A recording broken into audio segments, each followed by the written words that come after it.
Je suis Corel Fotulescu, Chief Product Officer à Pentalog et Head of CTO à Pentalog. Ça veut dire deux choses. Que je suis responsable de la stratégie produit et que je suis responsable de la stratégie technologique du groupe Pentalog. Le groupe Pentalog offre une gamme d'options et outils pour que nos clients arrivent à mieux livrer leurs services digital et leurs produits digital. Et je vais m'arrêter là avec Pentalog. Si vous voulez avoir plus d'informations, pentalog.fr et tout ça. Et je démarre sur le CTO idéal. Donc, je me suis dit, tant que je suis ici, il faut que je touche certains sujets avant que vous partez d'ici. Donc d'abord, qu'est-ce que c'est la première mission d'un CTO? À quoi ça ressemble dans la plupart des cas? Dans mon expérience à Pentalog, j'ai rentré en contact avec beaucoup de CTO. Ce n'est pas des centaines de CTO, mais c'est très proche de 100. Et donc je dis, qu'est-ce que c'est un CTO compétent? Quelles sont les compétences d'habitude d'un CTO et comment arriver de ces compétences vers le CTO compétent? Et quelles sont surtout les responsabilités de ce CTO compétent? CTO compétent. De là, je vais mettre une parenthèse sur CTO dans le monde startup et je vais parler de CTO comme équipe, tout ça pour arriver au CTO idéal. Quelques petits guidelines pour cette session. Donc, je vous prie de prendre des notes. Il y a des carnets. Il y aura une session de questions-réponses à la fin. Moi, je vais faire entre 30 minutes et 35 minutes l'histoire du CTO idéal. Et après, vous aurez 10 minutes de questions. Et de toute façon, à la fin de la séance, je reste là pour vous répondre à d'autres. Et bien évidemment, on reste en contact. Vous pouvez déjà télécharger la présentation si vous pensez que ça soit utile. Voilà, je laisse pour distribuer si quelqu'un veut encore des carnets.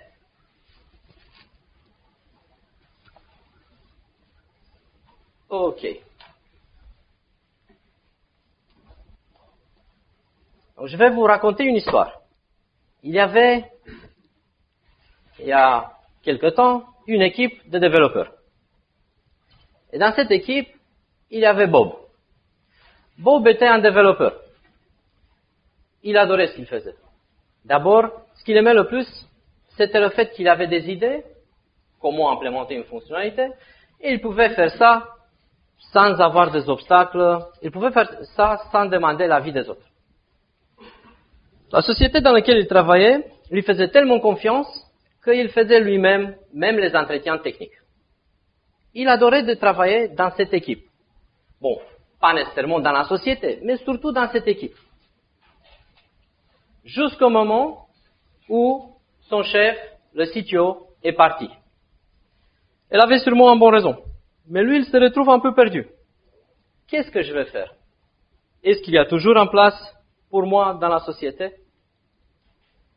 Et à ce moment-là, c'est le président de la société qui l'appelle et lui dit qu'il prend en compte sa candidature pour devenir le CTO de la société. Peu de temps après, le financial officer l'appelle pour lui faire une offre que la femme de Bob n'a pas pu refuser. Mais Bob, il est toujours un peu perdu. Il ne sait pas ce que c'est d'être CTO. Donc il fait un petit atelier avec le président, avec le financial officer, pour voir quelles sont les attentes par rapport à ça. Très vite, la liste des attentes augmente. Gérer la qualité. Plus de défauts. Surtout, pas comme avant. Feuille de route. Il faut respecter à lettre tous les jalons. Rien n'est négociable. Et il ne faut surtout pas parler de la tech car ça embête tout le monde. Et il faut servir les ventes car c'est les ventes qui font nourrir la société. Ce n'est pas la technologie. Donc la liste augmente. Il est un peu inquiet, mais la liste des bénéfices était sur mesure. Ah.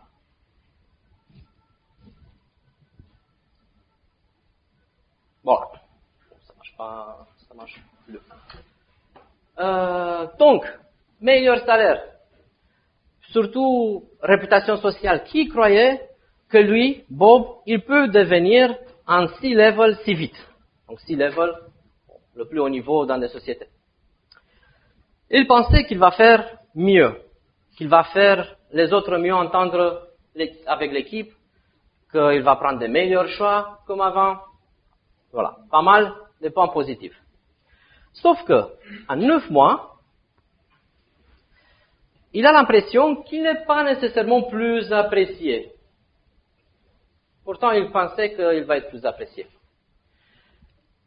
Ses demandes, ou en tout cas, surtout ses décisions, ne sont pas nécessairement plus respectées. Il commence à s'inquiéter. Pourquoi? Et il commence aussi à s'interroger, peut-être la société mérite son destin. Les choses ne changent pas beaucoup. Donc en 16 mois, il fait appel à son carnet d'adresses, il voit ses copains, ses anciens collègues, pour voir s'il y a d'autres opportunités. Et bien évidemment, il y en a. Sauf que le processus se répète. Il a changé la société, il travaille dans un autre domaine, il a les mêmes résultats.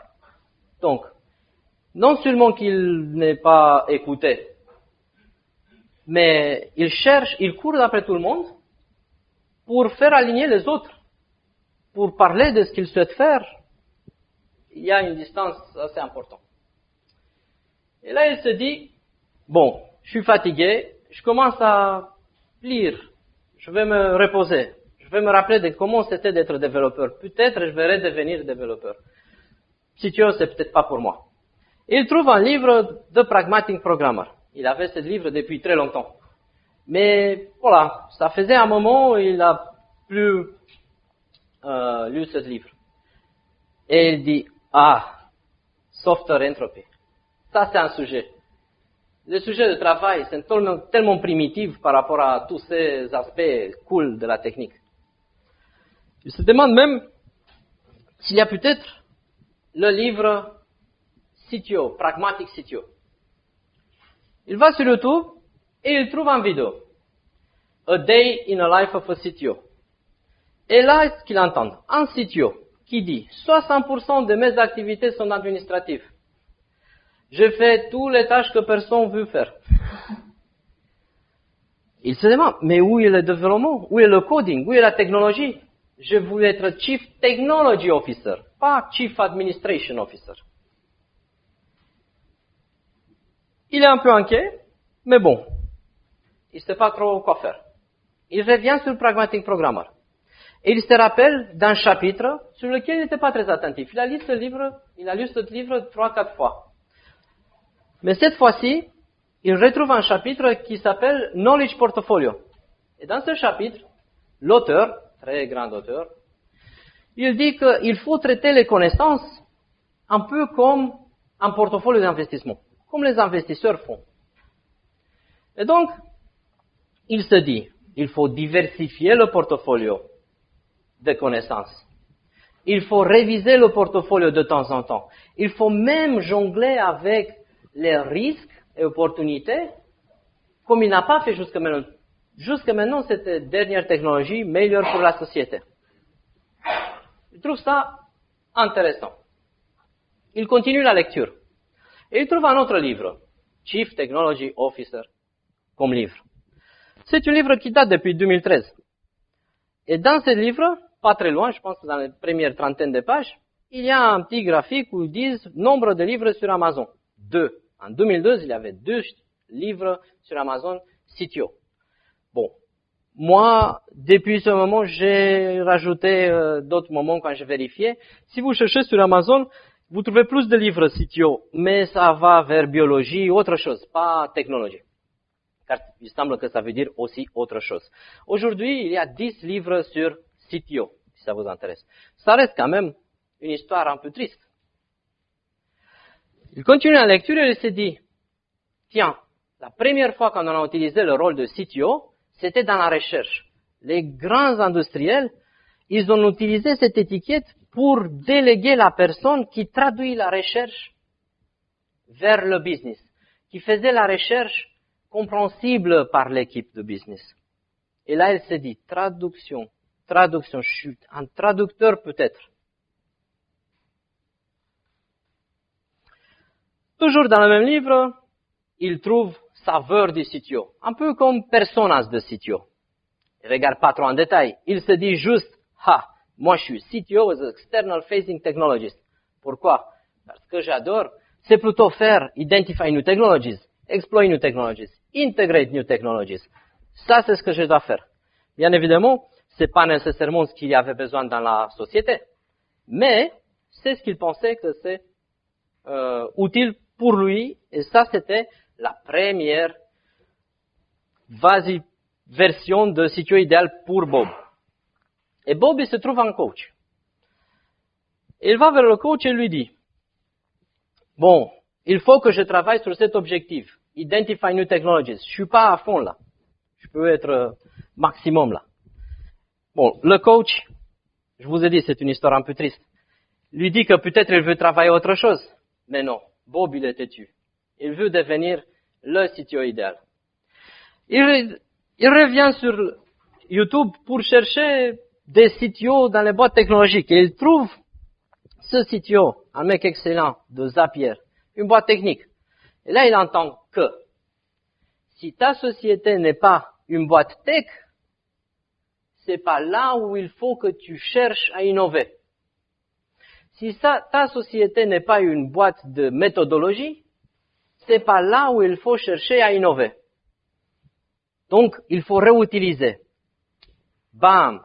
Ça fait clic pour lui. Si c'est quelqu'un tellement intelligent comme ce merveilleux CTO, il va aller de nouveau à son coach. Et il lui dit, enfin j'ai compris. Ma société n'est pas une société de la tech. Il faut innover autrement. Peut-être j'ai perdu un peu trop de temps sur l'innovation. Et en fait, il y a plusieurs degrés d'adoption de la technologie. Je pense qu'il sera sauvissant de dire que notre société doit réviser une fois tous les 12 mois, une fois par an, les technologies et voir qu'est-ce qu'on adopte de nouveau. Car de toute façon, on n'a pas la capacité d'intégrer d'autres technologies plus vite. Et donc, il se dit, entre innovators, early adopters, early majority, late majority et laggards, nous, on doit être plutôt quelque part ici.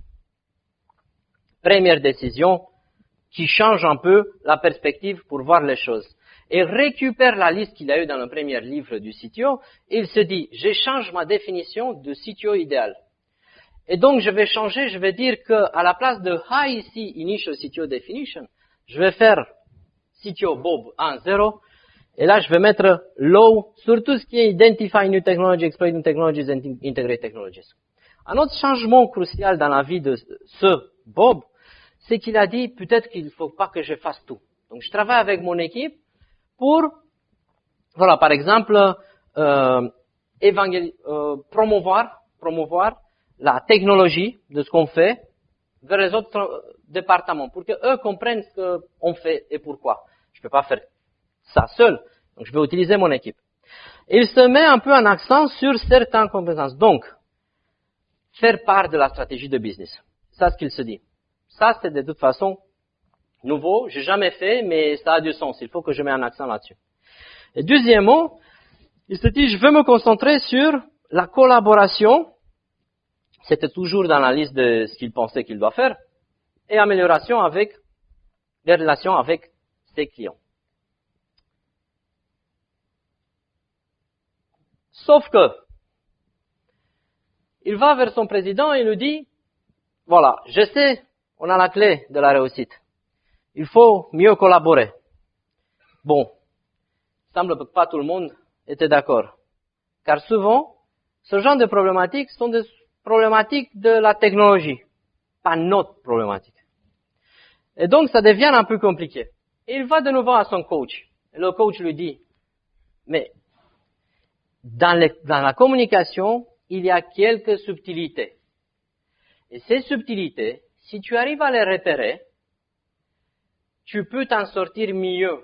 Par exemple, quand ton président de la société t'a dit, qu'est-ce que tu veux, il t'a refusé effectivement ce que tu as dit. Quelle est la réaction qu'il a attendue de toi? Et là, ça fait réfléchir Bob. Et il se dit, en fait, si je dois travailler sur la communication, sur la collaboration, il faut que je consolide cette muscle intellectuel de communication. Et là, le coach lui propose un livre, Games People Play, de Eric Berne. Toujours dans la même discussion, le coach lui répète quelque chose. Écoute Bob, quand on en parle, c'est jamais de ta faute. C'est toujours la faute du président, de la société. C'est comme ça que ça se passe dans mon industrie. J'ai l'impression que tu as perdu un peu le sens de responsabilité. Et là, de nouvelles choses à apprendre. Et Bob, il apprend qu'en fait, il y a une méthodologie qui démontre comment on perd la responsabilité, les étapes pour perdre la responsabilité et comment redevenir responsable. Très intéressant pour Bob. Avec tout ça, Bob, il se dit, je vais lire un livre par semaine. Un bon CTO, voilà, j'ai compris, soft skills, tout ça, mais il faut que j'approfondisse. Il ne faut pas que non seulement moi j'apprenne, il faut que l'organisation apprenne. Et je vais lire le livre The Fifth Discipline. C'était parmi les premières. Et là, il comprend que il faut développer la patience. Ça, c'est nouveau. Il faut développer le sens de la réalité, objectivité, faire des conversations assertives, prendre de meilleures décisions, faire les autres adhérer vers le but d'un problème et construire une solution ensemble. System thinking. Wow. Mais toujours dans ce livre, il apprend de quelque chose. Dreyfus Model of Skill Acquisitions. Un modèle d'acquisition des connaissances. Et comme tous les modèles, ça simplifie un peu trop l'acquisition des connaissances. Et ça n'a rien à faire avec Dreyfus. J'ai compris qu'en France, il y a quelque chose. Donc, il se dit, 3 ans de CTO, et je suis Advanced Beginner. Bah oui. Si vous regardez les études, et nous, à Pentalog, on a vérifié ça, un développeur sur 20 passe de Advanced Beginner vers compétent. Quand tu penses vers compétente, tu as une compréhension systémique du produit. Tu arrives à comprendre à 360 degrés sécurité, DevOps, data, l'architecture, coding. Et là, il se dit, bah, moi, j'ai pas trop exercé ces connaissances. Et il revient à son coach. Et il se dit, écoute coach, moi je dois travailler tout ça. Et le coach, quand il voit un peu comment lui il se auto-évalue, il dit, mais t'as mis gouvernance très haute, alors que tout ça tu couvres pas bien. Et Bob se dit, en fait, peut-être il faut réviser, qu'est-ce que c'est gouvernance?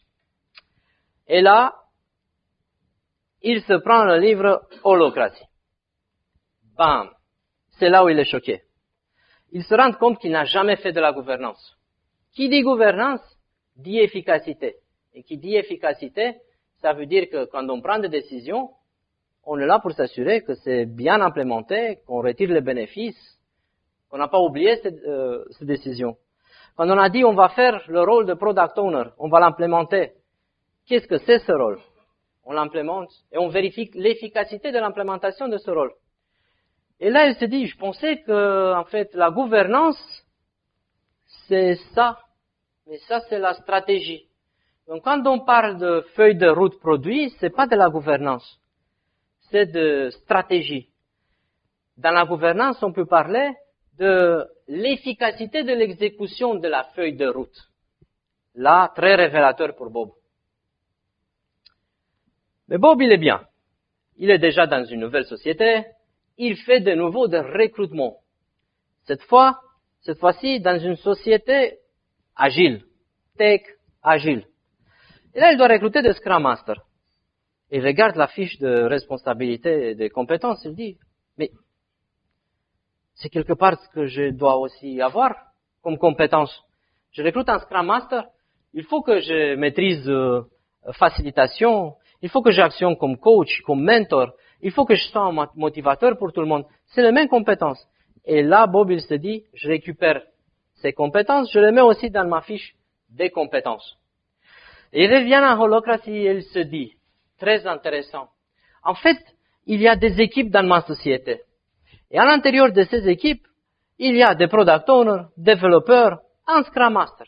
Et le Scrum Master, il se concentre sur l'efficacité de cette équipe. Gestion d'impédiments, meilleur débit, visibilité, product owner, value delivered, donc la valeur livrée, les développeurs, la qualité, comment on fait, le Scrum Master, efficacité, s'il y a quelque chose. Et lui, il se dit, mais regarde les autres cercles. Il n'y a personne qui facilite ça. Donc, de toute façon, pour l'instant, les choses ne fonctionnent pas si c'est pas moi qui le fais. Et c'est là le premier pas d'un CTO qui facilite les choses. Il reprend sa fiche de responsabilité et il se dit, oh, j'ai tellement appris, je vais réviser ma vision du CTO idéal. Et il se dit, en fait, première responsabilité qui me semble la plus importante, faire comprendre ce que dit le business, faire comprendre l'équipe, tout ça, et dans l'autre sens. Donc, traducteur. Deuxième responsabilité, partenaire avec présidente et le financial officer et le codir entier. Il faut qu'on passe du temps ensemble. Au moins 20% de mon temps doit être avec eux. Car je souhaite gagner en efficacité. Et pour gagner en efficacité, à la place de faire tout ce qu'il y a à faire, on va faire ce qui a plus de valeur. Et je vais activer la gouvernance. Et je vais faciliter le travail à ce niveau-là, comme les Scrum Masters le font de bas en haut. Moi, je vais le faire de haut en bas. Et je vais améliorer l'agilité. Les autres éléments, il y a aussi mon équipe qui peut m'aider sur la technologie, ce genre de choses. Je vais faire quand même partie, donc je garde un œil, mais c'est plus moi. C'est plus moi qui fais la plupart du travail. Voilà. Je reste décisionnel. Et là, il se dit, tiens, toutes ces choses à faire. Est-ce qu'il y a quelqu'un capable de faire tous ces éléments-là? Déjà, il faut savoir tout ce qui est connaissance générale de sécurité, DevOps, infrastructure, développement, coding. Est-ce qu'il y a quelqu'un qui peut faire tout ça? Après, process, facilitation, être présent avec le codir. Et il retrouve sur une vidéo de cette personne-là qui disent, en fait, il y a des sociétés où, comme c'était trop pour un CTO, on a mis VP of Engineering.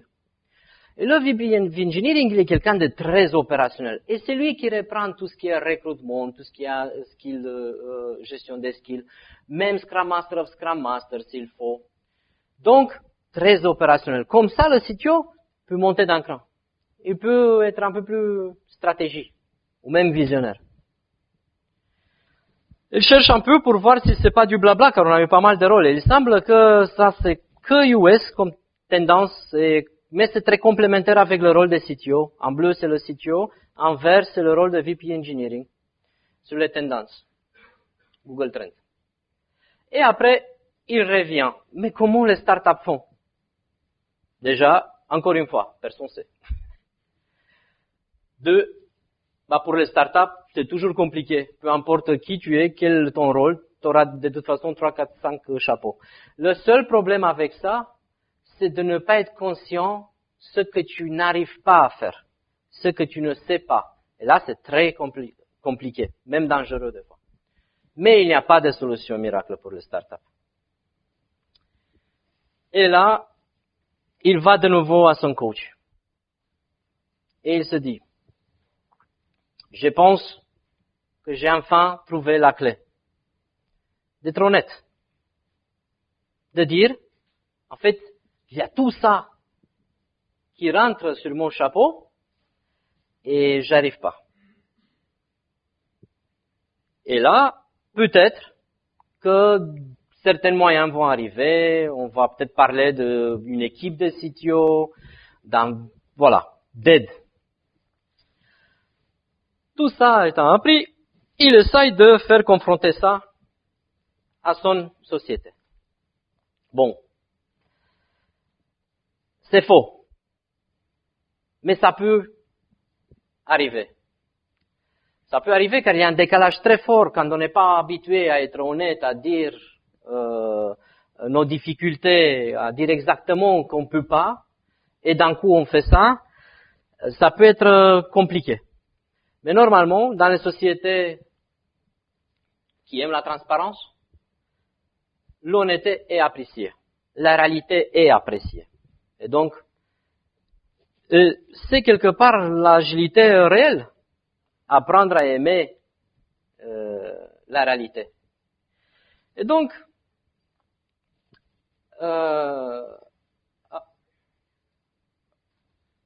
ouais, ça n'a pas changé. Ah non. Voilà. En fait, il a été aidé pour trouver d'autres personnes dans la société pour mieux répondre à toutes ces problématiques de CTO. Voilà.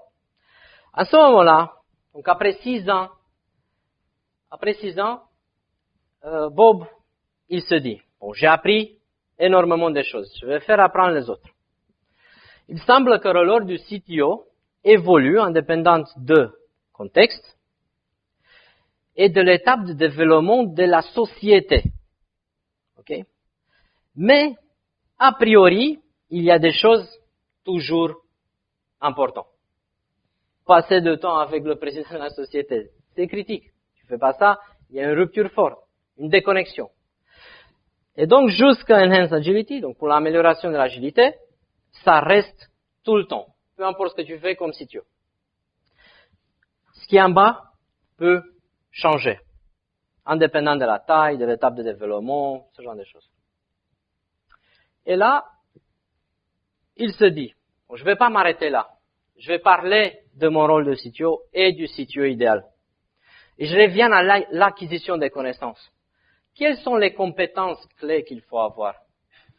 Car quand on parle de novice, advanced beginner, compétent, proficient, expert, c'est pas l'évoluant niveau 1, niveau 2, niveau 3. Advanced beginner, c'est un spectre tellement large de choses. Tu peux être advanced beginner toute ta vie. Juste en travaillant méthodique, tu peux passer au niveau compétent. Mais prenant les choses de début. Quand tu es novice, il faut bien avoir cette fiche des exigences, des attentes de CTO. Et je pense que c'est les compétences choisies par Bob sont celles que toutes les implémentations du rôle de CTO devront faire preuve. Après, il faut faire visible comment nous on se situe par rapport à ces compétences. Là, il y a pas mal d'outils. Nous, on a dans le groupe nos outils et on travaille aujourd'hui pour les exposer vers d'autres. Mais vous pouvez faire vos outils. C'est pas si complexe que ça. Donc, auto-évaluation et si possible avec quelqu'un d'autre pour vous évaluer, voir comment l'autre personne vous voit sur les compétences choisies. Là où il y a des cartes, le plus grand des cartes entre comment vous voyez et comment l'autre vous voit, c'est peut-être là d'où il faut commencer à travailler. Et bien évidemment, les compétences agiles. Je sais, agile fait tellement blabla et tout le monde a souffert un peu de ça. Mais il y a du vrai contenu. Il y a des vrais contenus très valables qui jouent un vrai rôle sur l'efficacité, sauf qu'il y a tellement de mauvaises implémentations qu'on perd de vue que peut-être on n'a pas bien compris ce qu'il fallait faire. Donc tout ça, c'est bien d'avoir comme expérience, connaissance déjà avant d'aller plus loin. Dès qu'on est arrivé, première expérience, advanced beginner, tu ne peux pas être compétent sans avoir expérience de CTO. Traducteur, première, ça c'est la mission du CTO. Partenaire avec le board, faire partie du board. Il faut chercher à engager l'équipe dans la stratégie. Pas nécessairement à faire toi-même, s'assurer que la stratégie elle est pertinente. Normalement, ce que tu as à faire, c'est les macro-lignes. L'équipe va réussir elle-même. Il faut surtout pas cherchez à créer vos autres pratiques. Il y a des pratiques énormément prouvées, de manière méthodique. Il faut juste les appliquer. Dans cette présentation, vous avez déjà un bon paquet de références. Je ne pouvais pas mettre tout, mais c'est énorme le corps de connaissances que vous pouvez déjà en profiter. C'est travailler toujours ces compétences soft, mentorat, coaching, gestion des conflits. Activer la gouvernance. Ça, c'est un facteur hyper transformateur. Et faciliter le travail. Top-down. Sur le compétent, s'assurer qu'on a les compétences génériques dans le domaine d'IT. Il faut comprendre, il faut avoir la culture générale. Il faut faire les formations de base au moins.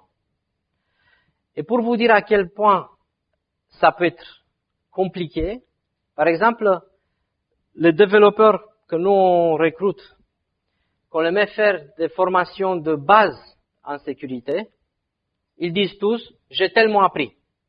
C'est une réalité, c'est un autre corps de connaissances. Il ne faut pas devenir un expert. Il ne faut pas s'attendre que le développeur maîtrise ça. Surtout le CTO, vous avez vu, c'est pas un développeur. Il y a même un mec, alors je ne l'ai pas mis dans la présentation, il fallait choisir, qui a dit qu'entre 40% et 60% des CTO, ce sont des développeurs. C'est très dommage. Tu deviens enfin un bon développeur et on te fait faire quelque chose d'opposé. Et mieux payé. Mais je ne veux pas dire que le développeur ne doit pas être un CTO. C'est juste que c'est pas la même chose. Donc, cette couverture est importante. Et vous faites le shift vers la stratégie même visionnaire. C'est déjà de là. Et là, vous faites un changement assez fin. À la place de doer, vous êtes plutôt quelqu'un qui va promouvoir ce qui se passe. Et vous facilitez la gouvernance, mais ce n'est pas nécessairement impératif que ce soit votre contenu dans la gouvernance. Il faut faire les autres travailler sur l'efficacité. Et vous déjà travaillez pour faire apprendre les autres, la future génération de CTO. Quand vous êtes proficient, vous êtes déjà visionnaire. Vous développez votre propre pratique, car vous êtes déjà au-delà du compétent. Vous avez vu tellement et vous êtes capable de créer des pratiques qui ne sous-estiment pas un corps de connaissances de ce 360 degrés important, qui prennent en compte tous ces éléments-là. Et vous pouvez faire du mentoring avec des CTO. Et bien évidemment, quand vous êtes expert, vous fusionnez avec ces pratiques, vos pratiques. Et c'est à ce moment-là où, voilà, il y a déjà un autre meet-up à faire.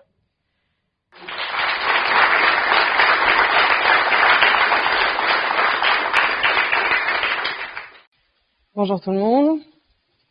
J'ai l'impression qu'il y a pas mal de frustration par rapport au CEO, donc je suis ravie d'être là pour nous défendre.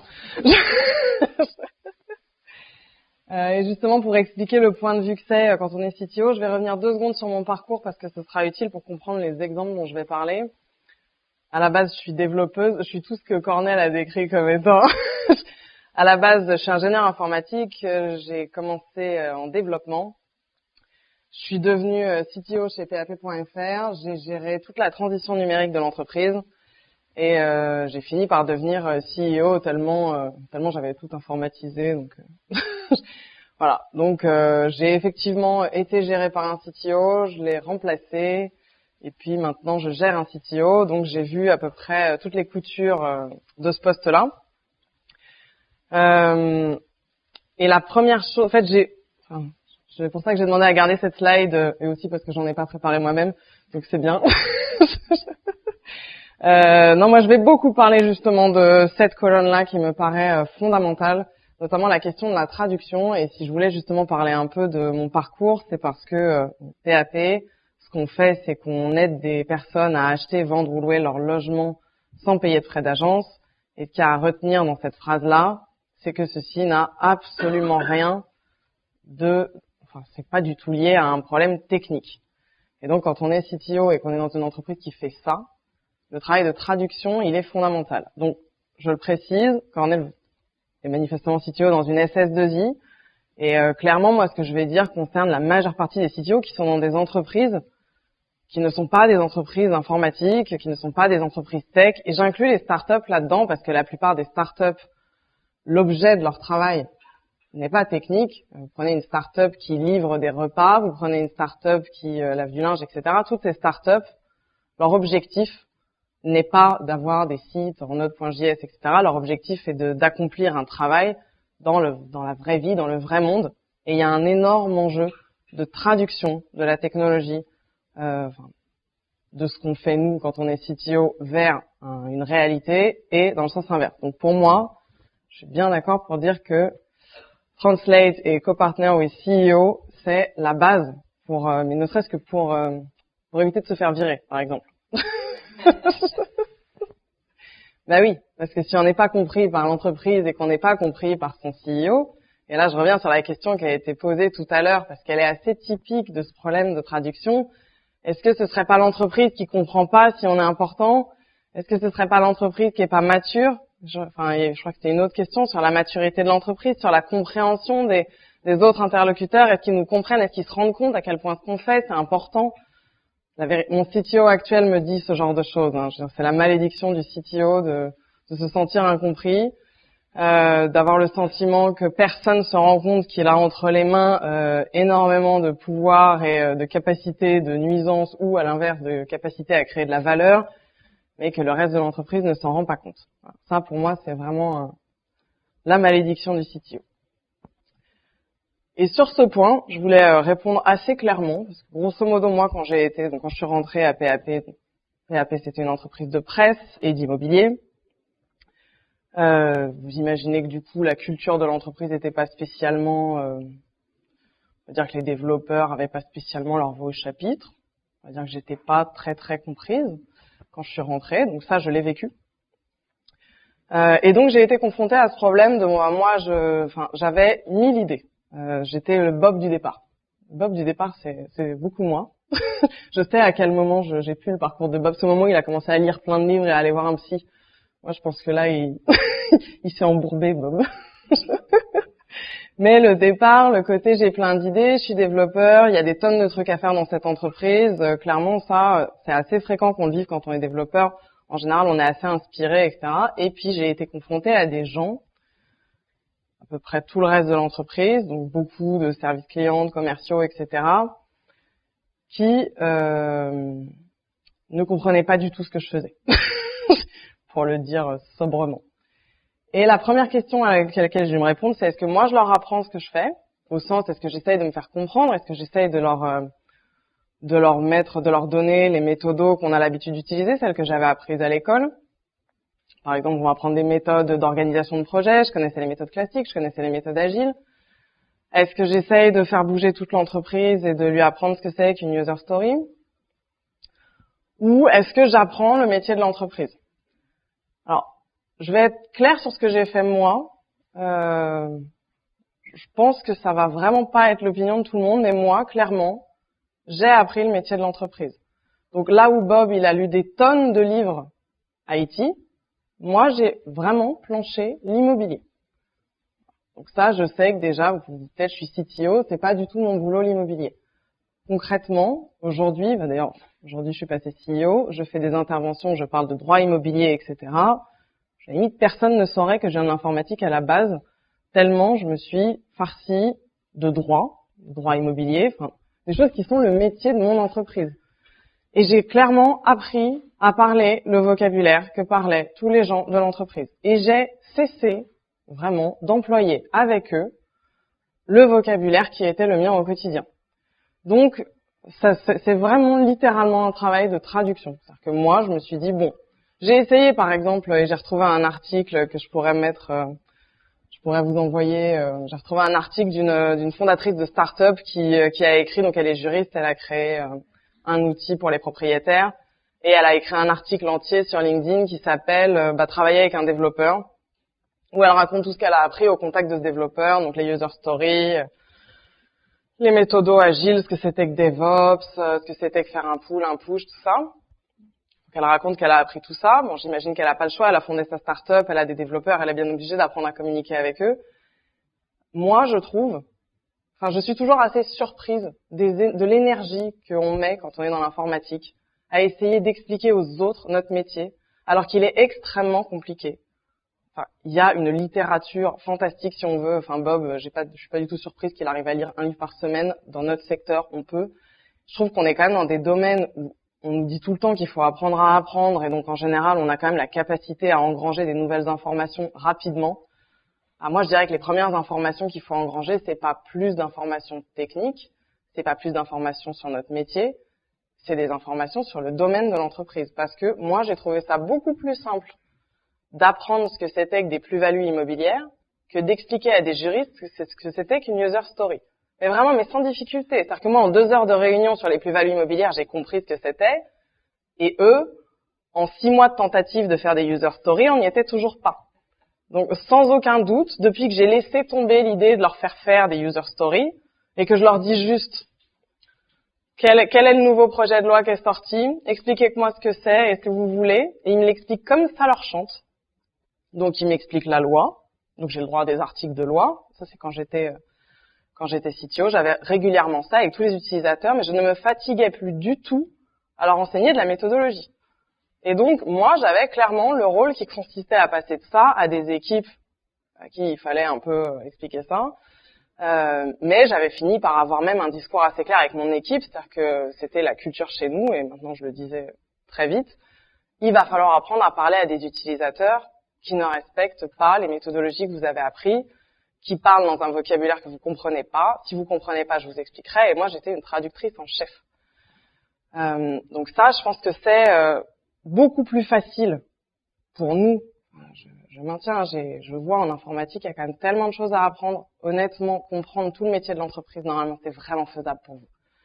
C'est pas, il y a rarement autant d'informations que ce qu'on doit digérer dans le secteur informatique en permanence. Donc, moi, je comprends pas pourquoi est-ce qu'on le fait pas plus souvent.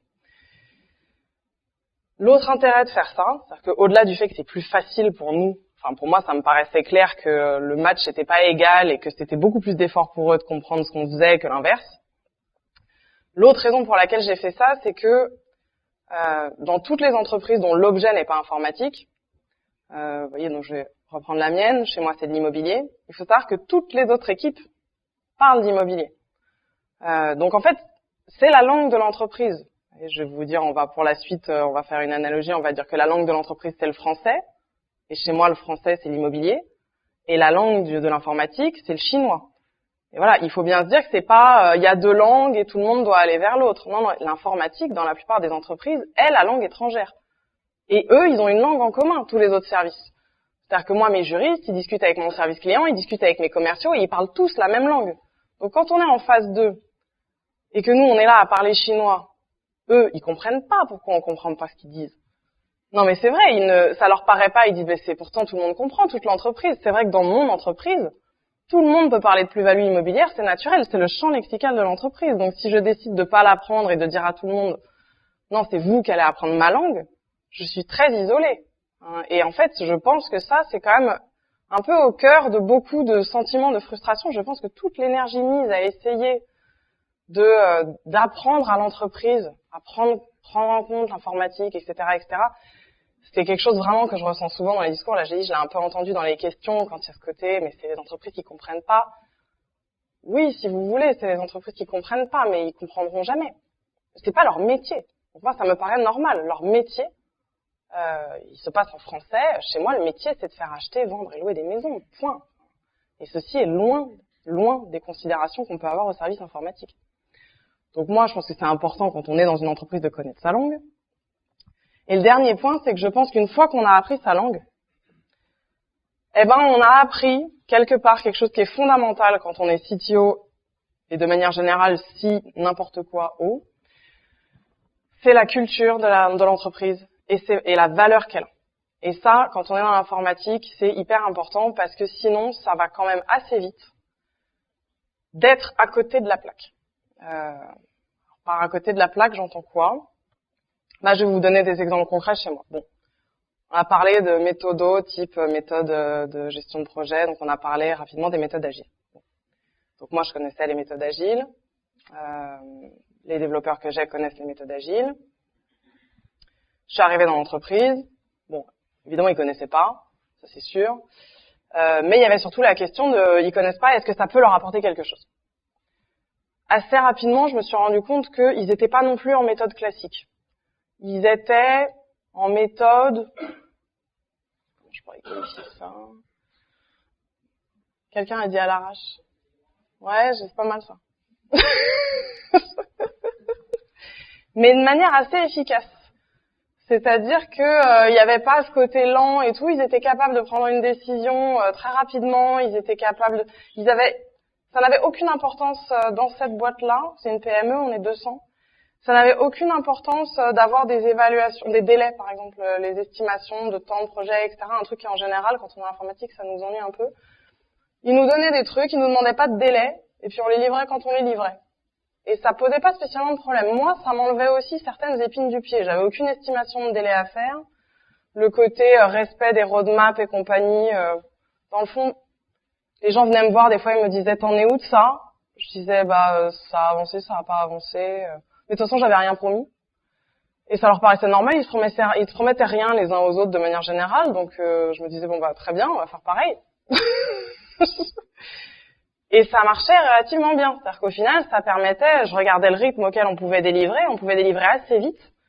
Et j'avais des équipes qui arrivaient assez bien à réagir. C'est-à-dire que si je leur disais, maintenant je suis prête, est-ce que je peux passer en ligne dans 1 semaine ou 2 semaines? Ils disaient oui. Il y avait pas, le temps de déploiement était rapide et tout. Donc, une fois que j'avais vu ça, je vais pas fatiguer tout le monde avec les méthodes agiles. Ils vont jamais voir l'intérêt. De fait, je l'ai pas fait. Et c'est vrai que chez eux, je n'ai pas vu le gain. C'est-à-dire que ça aurait été des contraintes pour eux. Mais je vois pas le gain que ça aurait apporté puisque c'était déjà très rapide. Il y avait déjà pas des masses de problèmes. Ils ont pas besoin d'estimation des délais parce que comme tout est internalisé, il n'y a pas énormément de, grosso modo, quand vous changez un planning, il y a qu'à prévenir. Je vais changer le micro. Ah ouais? Ah oui, ça va, je m'entends beaucoup plus. Voilà, les méthodes agiles, je voyais pas très bien ce que ça pouvait leur apporter, donc je l'ai pas fait.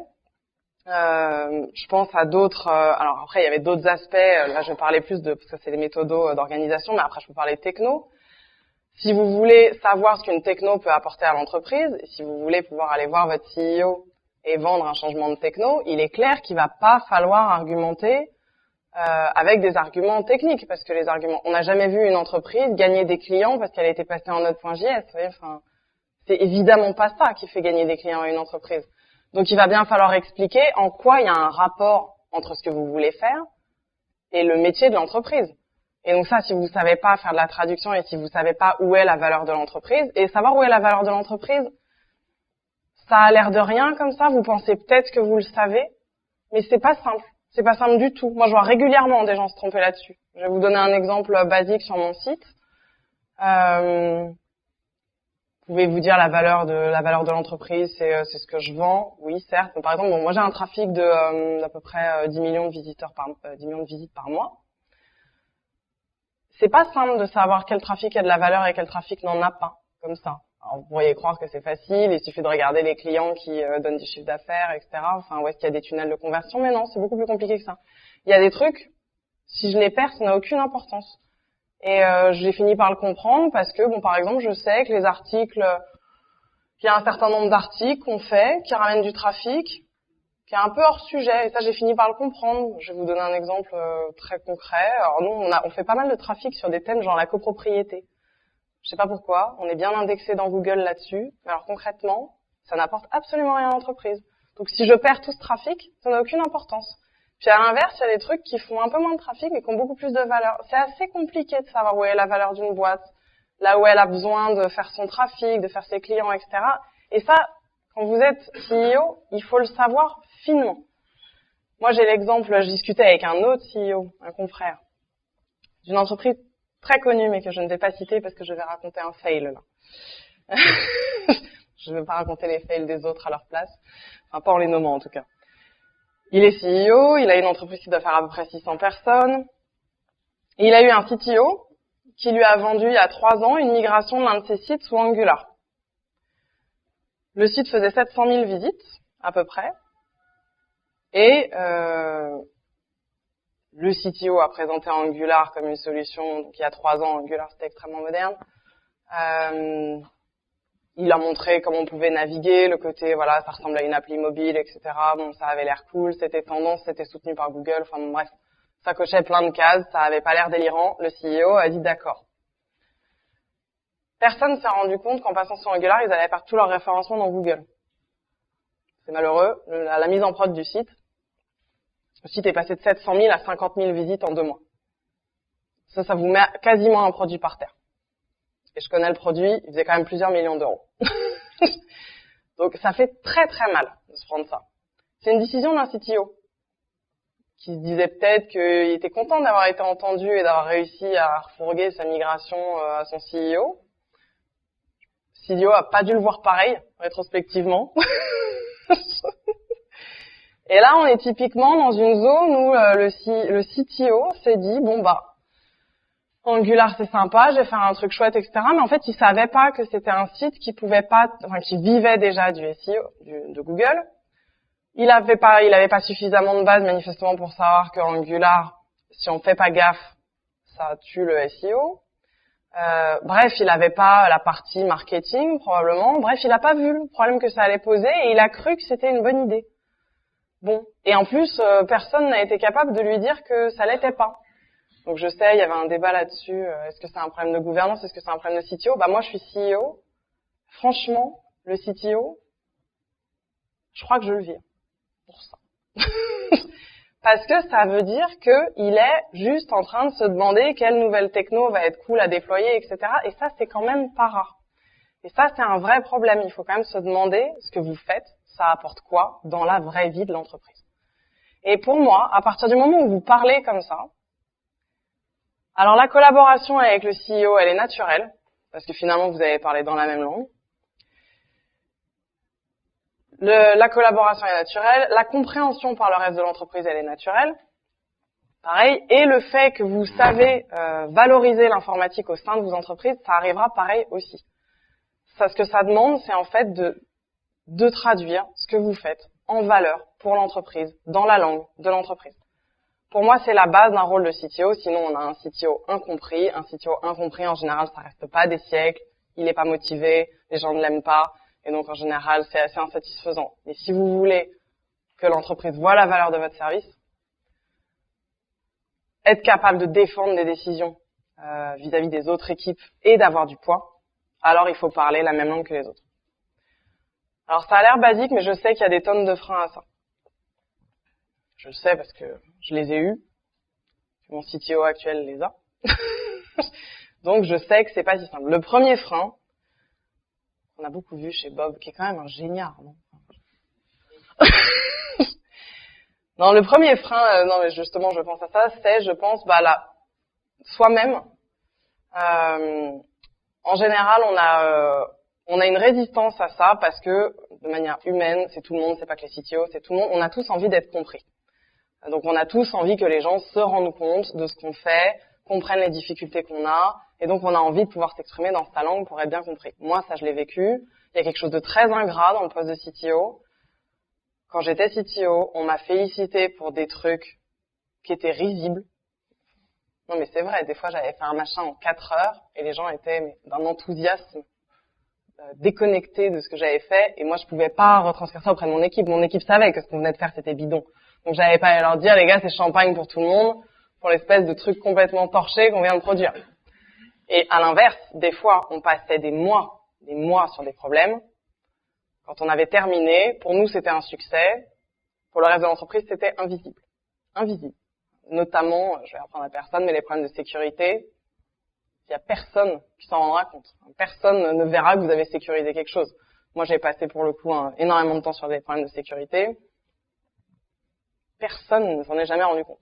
Je sais qu'on se serait fait hacker 40 000 fois et qu'on a déjà été attaqué plusieurs fois. Je sais qu'on a eu des problèmes, etc. Mais à la fin, je n'essayais même plus d'en parler. Enfin, les gens s'en foutent. Mais alors non, mais c'est vrai. Pour eux, c'est normal. C'est normal que ça marche, c'est normal qu'on soit pas attaqué. Vous voyez, c'est pas quelque chose pour lequel les gens vont vous dire merci. Donc, on passe beaucoup de temps sur des problèmes qui n'intéressent personne. Et puis, on a des sortes d'easy win au milieu de ça, où voilà, les gens tout d'un coup sont enthousiastes parce que vous avez changé une couleur quelque part. Et puis, un truc assez révélateur de cette différence de langage, c'est que moi, je sais que dans mon entreprise, ce que les gens appellent nouveau site, c'est quand on change la maquette de la page d'accueil. Voilà. Non, mais c'est vrai. Le nouveau site. Au début, je comprenais même pas quand ils parlaient du nouveau site, parce que pour moi, on n'avait rien refait, on avait changé la maquette. Il n'y avait pas de nouveau site. Et depuis le nouveau site, mais quel nouveau site? Ah oui, le changement de page d'accueil. Oui, bah d'accord. Et puis des fois, on refaisait vraiment le site, mais sans changer forcément les maquettes. Alors là, tout le monde absent. Donc il y a quelque chose d'assez ingrat. Bon, ça, je ne dis pas le contraire. Après, moi, j'avais trouvé un moyen d'utiliser ça. Là, je donne quand même la petite technique, c'est oui, c'est ingrat, personne ne s'en rend compte, mais moi, j'avais vu ça comme l'opportunité d'être extrêmement libre. J'avais fini par faire, c'est pas glorieux, mais je le dis quand même, quand je voulais faire passer un truc, j'essayais de trouver un machin simple, avec pas mal de valeur pour mes interlocuteurs, et je disais que ça prenait 3 mois. Et du coup, ça me permettait de caler tout ce que j'avais d'autre à faire. Je me souviens de trucs, mais littéralement, qui prenaient 2 jours à faire. Je savais que ça avait beaucoup de valeur, alors je disais, il y en a pour 3 mois. Et du coup, moi, je pouvais caser tout ce que j'avais d'autre à faire. Ça, mais je l'ai fait vraiment beaucoup de fois sur des nouveaux sites. Enfin, il y avait des sites entiers que je devais réécrire parce qu'on a fait, j'ai géré notamment une grosse migration technique, donc un changement de langage. Et j'avais pas d'argument pour aller justifier un changement de langage auprès d'équipes commerciales et tout. Enfin, je vais les voir, je leur dis je change de langage, ils s'en foutent. Du coup, j'essayais de trouver 2-3 trucs qu'eux, ils voulaient. Et je leur disais, c'est un peu compliqué. J'en avais pour 3 mois. Et mais ça passait crème. Non mais vraiment, moi du coup j'avais fini par trouver qu'en fait c'était pas mal et que j'avais vachement de liberté et que finalement, à partir du moment, il suffisait de caler les délais sur la valeur perçue par les utilisateurs pour pouvoir à peu près... En même temps c'était un exercice intéressant, ça m'obligeait à caler dans ma refonte technique 2-3 trucs avec une vraie valeur pour mes utilisateurs. Mais c'était rien, hein, des fois, c'était j'ajoute un critère de recherche sur le moteur de recherche. 2-3 mois. Zou. Mais alors pour le coup, alors il y a un côté, on se sent pas, je dis pas au début j'étais pas fière. Mais en fait, finalement quelque part on se dit bah voilà, je vais prendre un truc qui a de la valeur pour moi, je vais prendre un truc qui a de la valeur pour l'autre, et l'ensemble va prendre 3 mois. Je me suis depuis je me suis vachement, je me suis auto-justifiée. Bon, donc moi, au final, j'avais trouvé que finalement, ça permettait aussi d'avoir pas mal de liberté. Il faut comparer avec d'autres postes. Vous prenez un directeur commercial.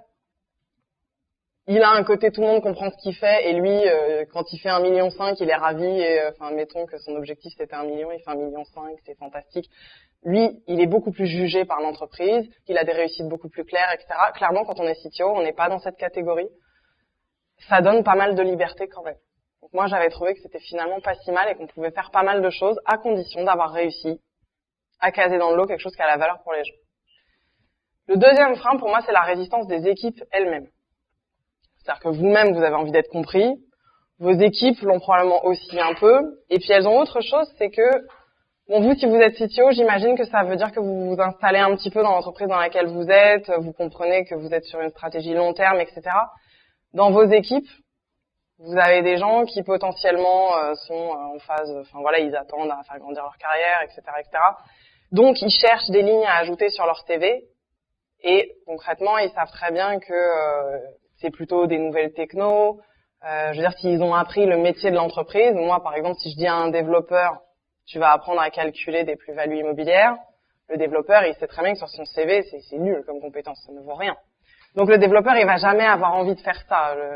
Tous les développeurs et tous les métiers de la tech, admin, réseau et compagnie, tous, a priori, ils vont pas spécialement vous demander d'apprendre le métier de l'entreprise et ils vont plutôt vouloir apprendre des nouvelles technos. Donc ils vont toujours pousser à apprendre autre chose que justement ce que disent leurs utilisateurs et ils vont même faire une certaine pression pour que les utilisateurs travaillent comme eux, travaillent à leur façon. Donc évidemment, un développeur, ça, moi, j'ai dû le gérer aussi. Dire aux développeurs, les user stories, vous pouvez vous brosser.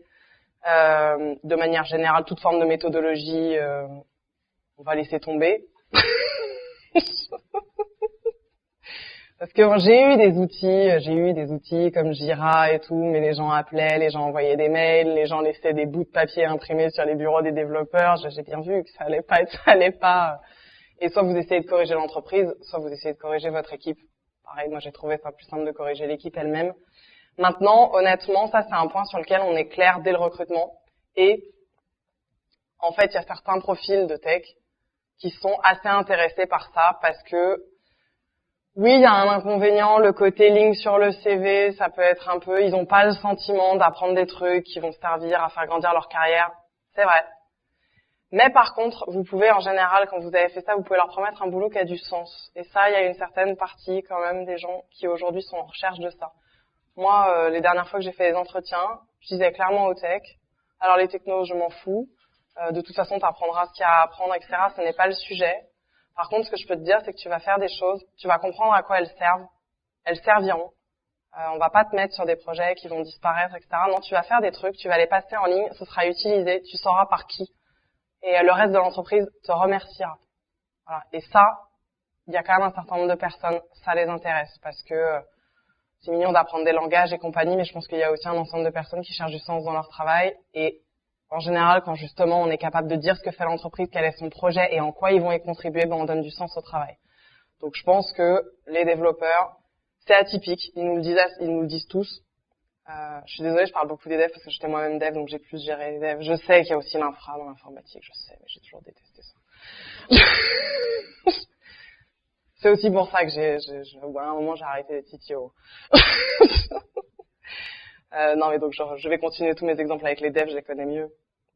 Bon, ça aujourd'hui, les devs, on le dit dès le recrutement, et on a quand même 6 ans d'ancienneté moyenne de dev, ce qui est assez bien dans les équipes tech. Il y a des équipes où ils sont là, ils ont des nouvelles technos et tout, et ils plafonnent à 2 ans, 3 ans, parce que c'est assez dur de fidéliser, des équipes techniques.